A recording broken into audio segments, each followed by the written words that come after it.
L'intelligence artificielle, là, c'est juste que faire ce genre d'intégration, c'est quand même compliqué parce que d'abord, quand je travaille pour des projets où les besoins sont bien ciblés au départ, OK, on a des inondations dans tel endroit, donc on a les registres de pluie, de précipitations, humidité relative, pression, puis tous les registres atmosphériques, là. Puis on veut prédire ou faire la prévision des niveaux à tel endroit, c'est déjà ciblé le projet. On a les inputs, on a les sortants, puis tout est là.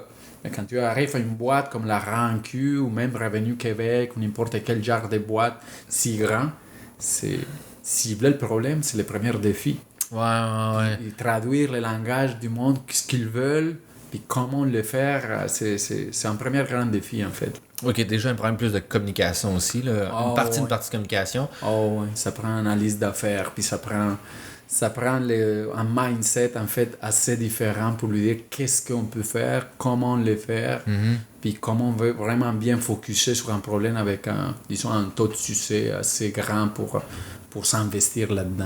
Okay. Puis c'est quoi, mettons, ta stratégie quand tu essaies de bien communiquer finalement avec un client pour finalement lui faire comprendre un point ou discuter d'un point, là, cette espèce de barrière de communication-là?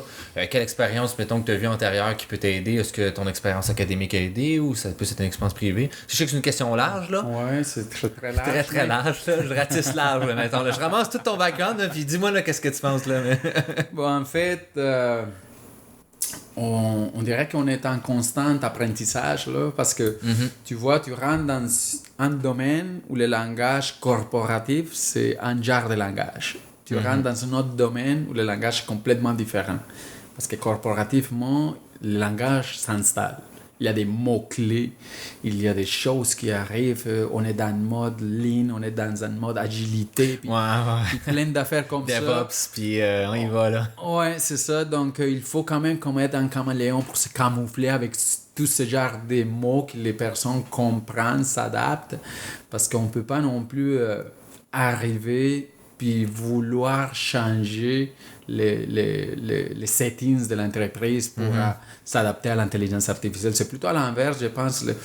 La cote, tu sais, c'est plutôt s'adapter, nous, comme spécialistes, disons, dans les domaines, à les faire comprendre avec son propre langage. Donc ça, c'est un bon défi, puis ça prend un peu parfois... En fait, c'est itératif. C'est comme tout en machine learning. C'est itératif.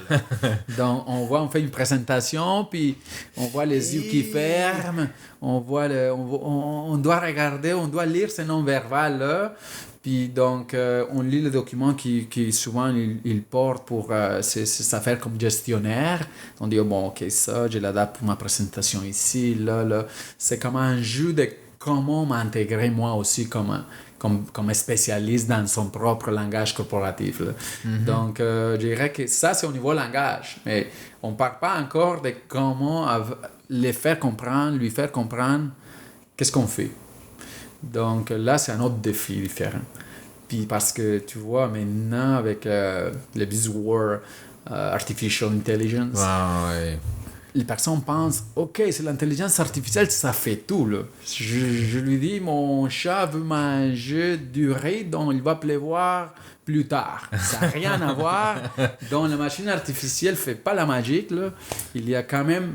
En fait, j'aime beaucoup parler plutôt avec la machine, avec machine learning ou l'intelligence artificielle. En fait, j'étais plus habitué à parler toujours de machine learning. Là.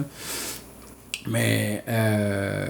avec ce genre d'outils, c'est que tu peux toujours passer comme message que je vais essayer d'automatiser une connaissance expert qui est déjà dans ton domaine d'affaires. Là. Je ne peux pas inventer de choses.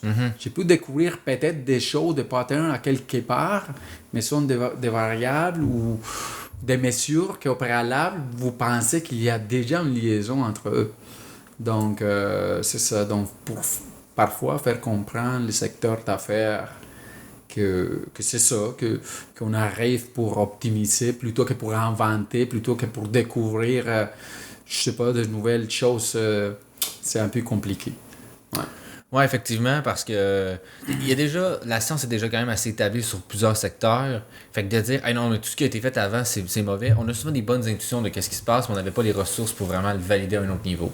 Ouais. Fait que je pense souvent qu'on dirait que le machine learning vient résoudre ça. Finalement, il y a des choses qu'on le savait que, ben, écoute, quand on regardait des images, on le savait qu'il y avait des patterns, on le voyait en tant qu'humain, on n'était pas capable de le traduire en langage informatique, dire l'ordinateur fait ça. Finalement, le deep learning, ce qu'il a fait, c'est qu'il permet à l'ordinateur de littéralement avoir le même raisonnement qu'un humain pour comprendre les patterns d'une photo. Fait que c'est juste de faire comprendre des fois effectivement un client, je pense que ça doit pas être une chose facile.